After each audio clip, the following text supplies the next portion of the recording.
This is the Roots and All podcast, and I'm your host, Sarah Wilson.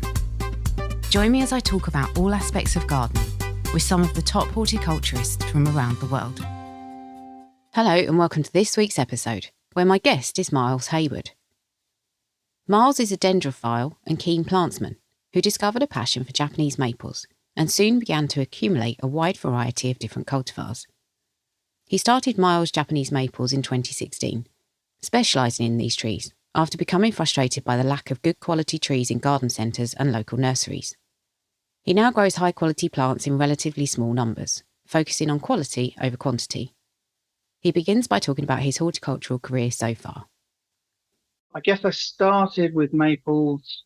I used to work at a nursery just after leaving university, and I was lucky enough to do some of the flower shows. And one of the best things about doing the flower shows is that you get to set up your exhibit.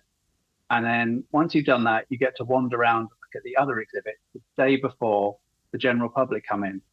So you kind of get like first choice on some of the plants that are for sale. And I remember going to, I think, Hampton Court and Tatton Park, and there used to be some really amazing tree nurseries.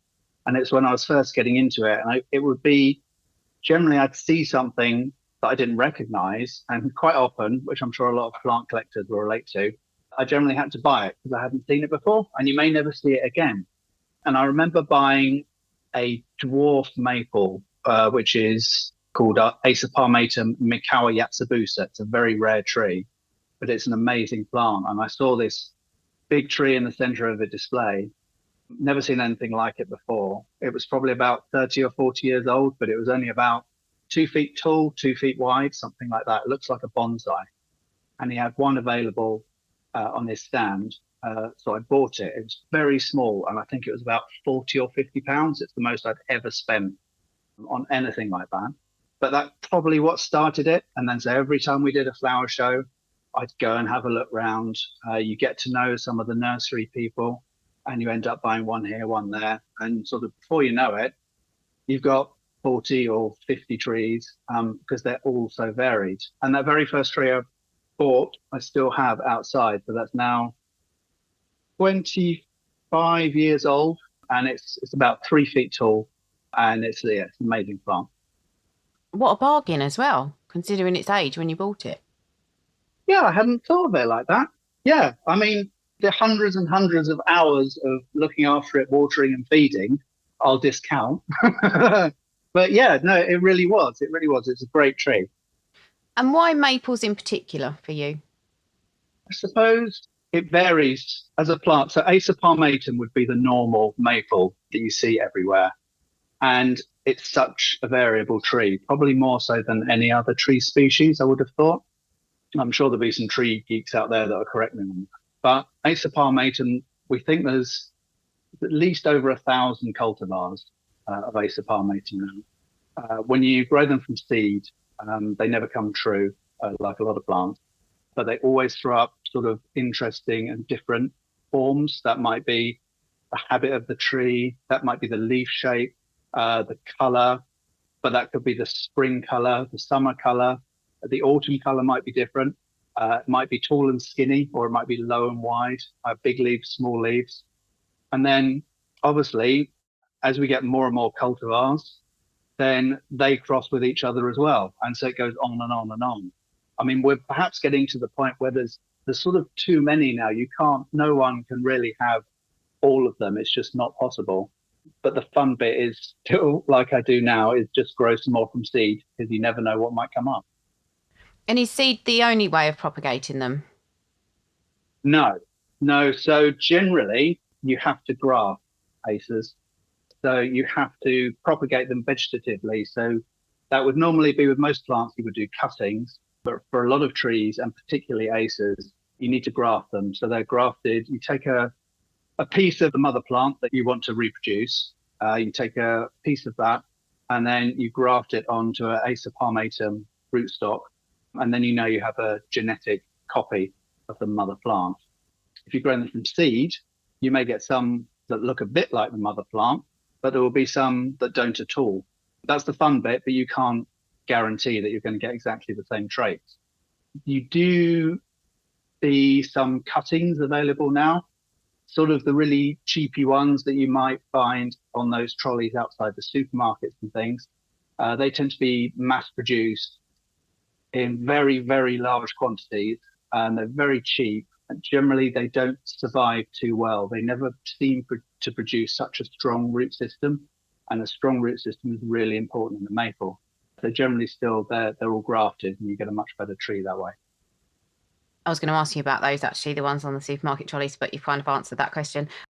So if they're all on an Acer palmatum rootstock, does that mean that there's less variation in terms of height and vigour? No. So actually, yeah, it's odd, isn't it? Because if you grow things like apples, you would use the rootstock to control the size of the tree. So you could graft something would normally get very big onto a dwarf rootstock and it would control the eventual size of the tree.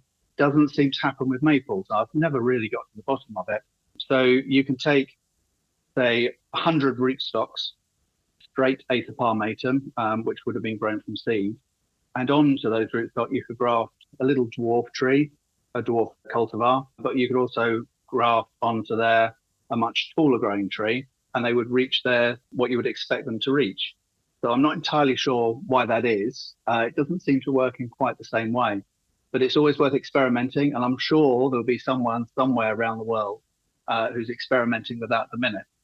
Sort of winding it back a bit, the name of your nursery is Miles Japanese Maples. So the Japanese maples part, does that just refer to Acer palmatum, or are there other species as well?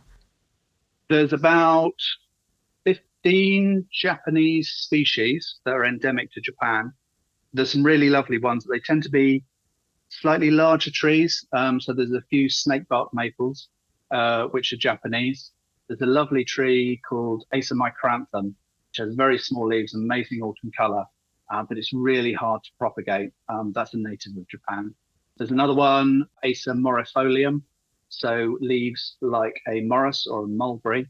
That's an amazing tree, but it's quite tall. Also, you would see Acer japonicum, obviously from Japan. There's various ones of those. They have quite large leaves to them and big buds. And the one that probably most people are familiar with is Acer shirasawanum aureum. So it's called the full moon maple that has bright yellow foliage and almost round in shape. Very slow growing, but it's the classic Japanese tree. And do they all like broadly the same growing conditions? On the whole, yeah. So I would always say reasonably sheltered. So don't plant one in a very, very exposed position. They can take a good level of exposure, sort of wind and sun, once the foliage is sort of fully hardened off mid-season or so. But it's very soft growth when it first comes out in the spring, and that can be subject to damage to sort of late frost or cold northerly winds. They're somewhere reasonably sheltered. Ideally, if you can plant them in a position that gets sort of half sun, half shade, that will cover most of them. So half a day of sun will be good enough to provide good colouring. So for the sort of the ready purple forms, need a good amount of sun in order to get the best colour. But also half sun, half shade is good for some of the ones that want a bit of protection from the afternoon sun.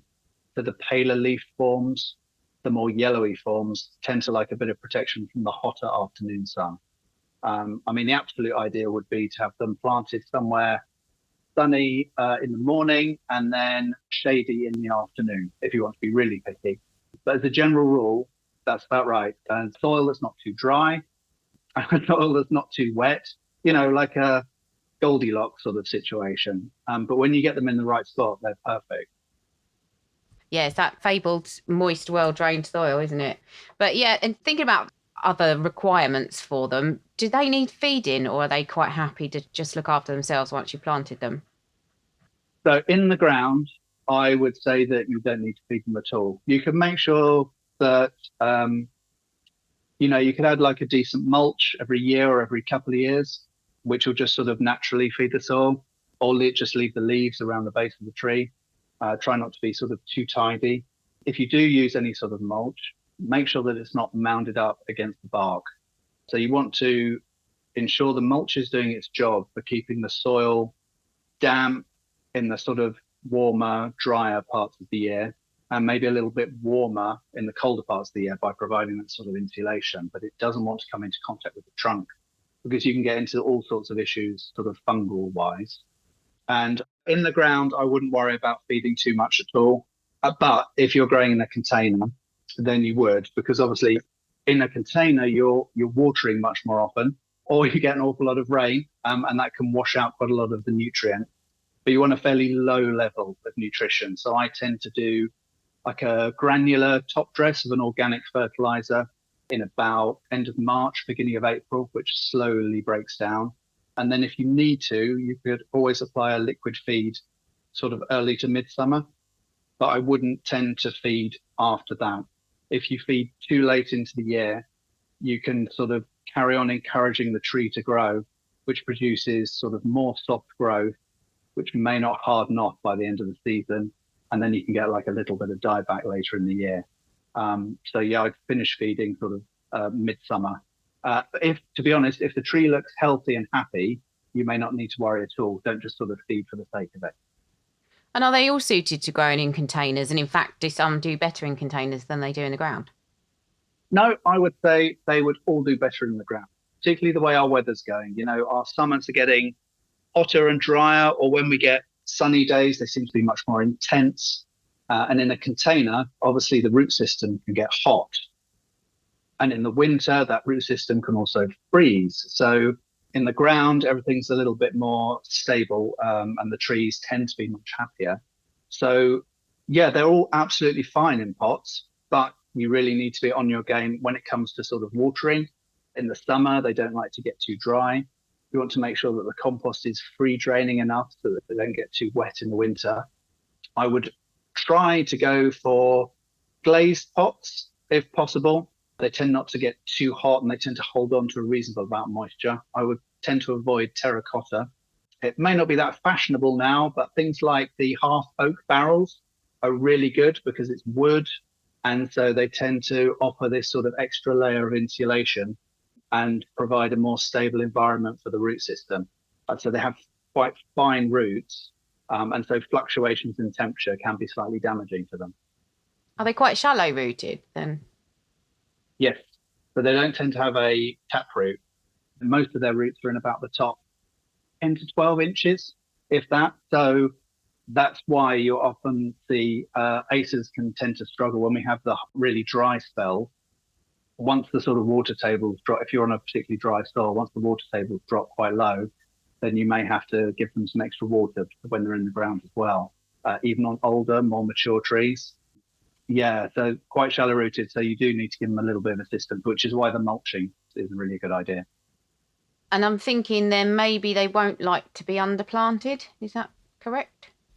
Yeah, you could, but maybe with nothing that's sort of aggressive. And it depends on the tree. So if you've got an acer that's likely to get to sort of 8 to 10 feet tall, then you're much more likely to get away with underplanting that than you say you would a dwarf that is only ever going to get to sort of 2 or 3 foot because it would be competing too much. But then things like bulbs work really well. So they can give you a little bit of a spring lift before the tree comes out into leaf. Maybe some of the less aggressive grasses, things like Ophiopogon or Hacknacloa or something like that, they always look good. And you mentioned that the majority are grafted. Does that mean when you plant them, you need to be careful about the depth that you plant them at? Absolutely, yes. That's probably the biggest killer of Japanese maples is the depth. So it's really, really important. And I probably go on about this too much to customers, but it's really important. So if you imagine you're in a parkland somewhere, a nice park, and you see like a big oak tree in the ground, when you look at the trunk, it never sort of goes straight down into the ground. You can always see that nice shape as it sort of flares out as it hits the ground. That's called the root flare or the basal flare of the tree. And that should be at soil level. And that's the same with all trees everywhere. So when you're particularly in a pot, you often see them planted too deep. And I don't know why this is, but so a lot of the big commercial growers tend to have the trees with like a lot of top dressing and things on the pot. So they look nice when you go to buy them from a garden centre or wherever. And the thing is, you're always told as a gardener, to plant a tree or a plant at the level it is in the pot, which everyone does. Unfortunately, quite often, the root flare is an inch or two below the surface as you get it into the pot. So you should always kind of dig away at the soil and see whether the base of the trunk starts to flare out, and that should be your soil level. If you think in the natural environment, the seed would fall from the tree and it would only really sort of nestle into the leaf litter and start to grow from there. It doesn't really bury itself into the ground or anything like that. And the main issue with planting too deep is that the top few inches of root, that's where the sort of gaseous exchange happens. So it's where the roots need to breathe. So if they're planted too deep, they can struggle. And then that's then compounded by the fact that some of the trunk and the bark is below soil level, which again can lead to sort of fungal issues, like I mentioned earlier with the mulch. So you should have a nice root flare just coming out and meeting the top of the soil. It also makes the tree look nicer. It gives it kind of more presence. It's the sort of thing that's very much desired in bonsai circles. So that's what would be termed the nabari. So, and that's a much prized thing to have. So that's very good to know. I think another question that people have, and this I think goes back to actually putting the tree in the right place to start with, but sometimes people may have a desire to prune them. Can you prune them? Are they amenable to that? Absolutely. Yeah, I prune all of my trees as I go along. And I've been experimenting with pruning for eight or 9 years now, finding out when the best time to do it, because they have a reputation for bleeding. So it's always said that you should prune your maples sort of in the dormant season, like November through till February, something like that. The thing that seems to be happening now is because we're getting these sort of milder winters, apart from the week that we had last week, they never really seem to shut down properly. So I did some pruning a couple of weeks ago when really you would have thought the tree would be dormant. And it was actually sort of slightly dripping from some of the wounds. It's not a major problem, but it's just not a very nice thing to see. So I've actually now been doing some more summer pruning. So you let the tree do its sort of push of growth in the spring, and then July, August or so, when the tree's kind of, if you think it's full of the most amount of energy, it's full of vigor. If you make any sort of cuts on it, then they do tend to heal more quickly. You're less likely to get any sort of fungal infection. So if you think in the winter, it's damp and cold and there's sort of more spores and things around. In the summer, the air's drier and that doesn't tend to happen quite so much. But having said that, so for example, in Japan, they tend to do a lot of their pruning, I think, end of October, beginning of November, something like that, just as the leaves are starting to fall.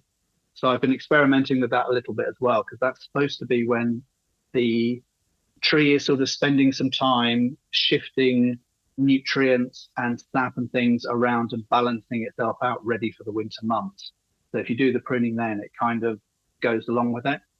I wouldn't really ever do it February, March, April. That's just as they're starting to grow. And they do seem to bleed quite a lot more then. So wait for their first flush of growth and then do it. Make sure, obviously, that super, super sharp tools and nice and clean as well. And if you're moving between plants, make sure you clean your tools between each tree as well. And are they susceptible to any particular diseases or pests even? Pests. So not too bad. As with lots of plants, though, pests will tend to go for plants that are a little bit under the weather or a bit sickly. They don't have the same sort of defenses. So you tend to get trees that aren't doing so well.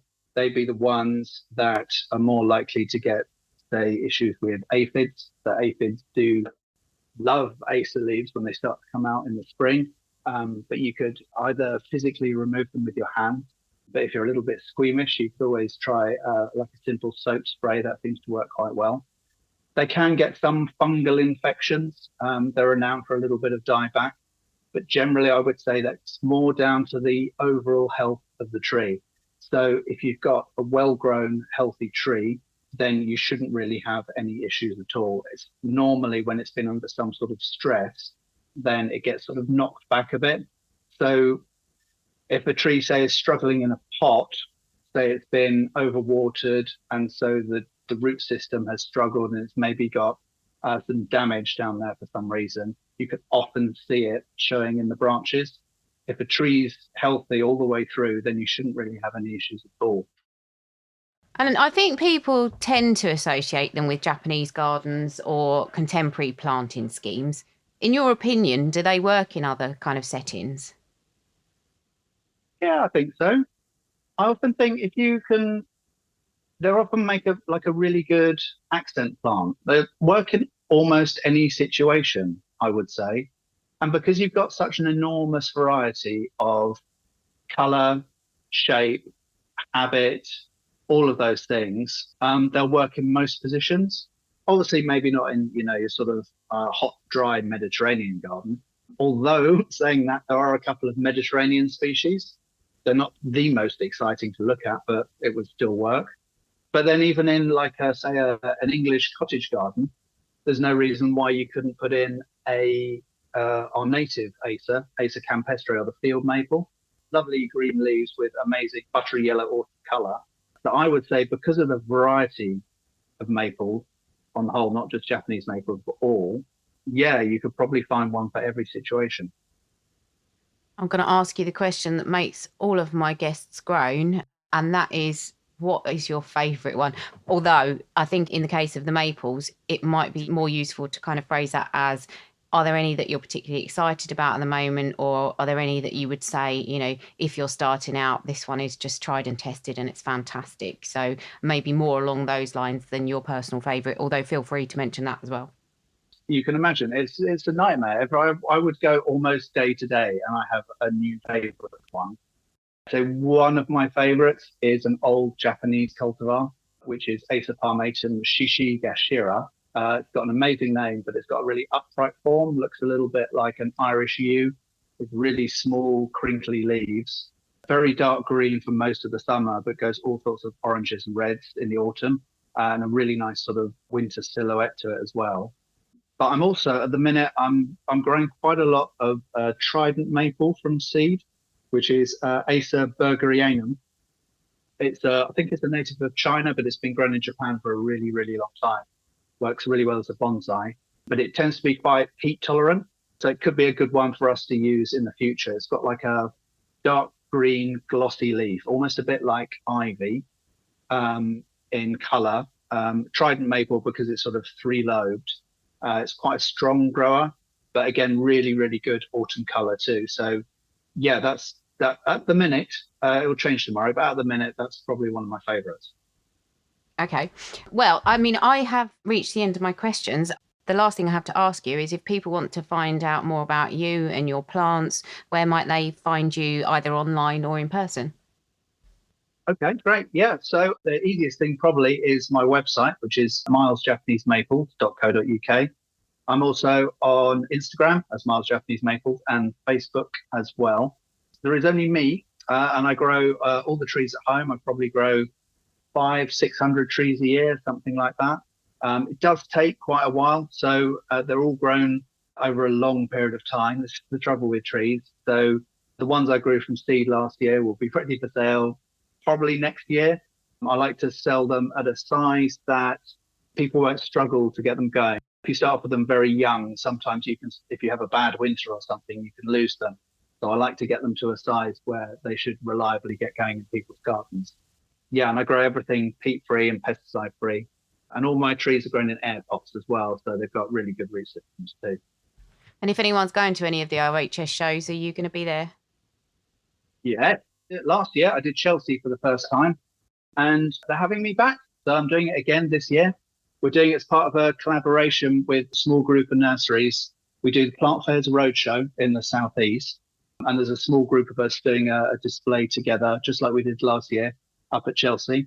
Otherwise, we'll be doing, I think I've got about 12 or 15 plant fairs around the southeast, and all the details and things are on my website for that. Thank you very much to Miles. A couple of things before I let you go, if I may. I wanted to highlight the work being done by Dave Walmer, who runs Green Heart Horticultural Services in Crewe. Dave is setting up a plant nursery for the benefit of the community that will operate on sustainable principles and be of benefit to every living thing. Dave not only has a green heart, but a big heart, and I know this project will be amazing once he gets it off the ground. I've put a link to the fundraiser in the show notes. If you can contribute financially, that would be awesome. Or maybe give the nursery page a follow on social media. Or reach out to Dave and tell him you believe in what he's doing. Support is support and it's always appreciated. Speaking of which, I received an email from Chartable which sends me a notification when I get a new review of the podcast. So I clicked on it and read some of the recent reviews you've left, and I actually got a bit choked up. They're really, really lovely. Thank you. Thank you for taking the time to write them. They're thoughtful and insightful, and I was really touched. And as always, thank you for listening. You can download or listen to the podcast direct from the website rootsandall.co.uk. Please also check out my Patreon, where you can make a one-off donation or take out a monthly subscription to help support the podcast. Because if you enjoy the show, please help it continue. I also have a GoFundMe where you can make a one-off donation. Even a one-off donation of £1 helps, and I'll be really grateful for your support. So please go to Patreon or GoFundMe and search for Roots and All Podcast.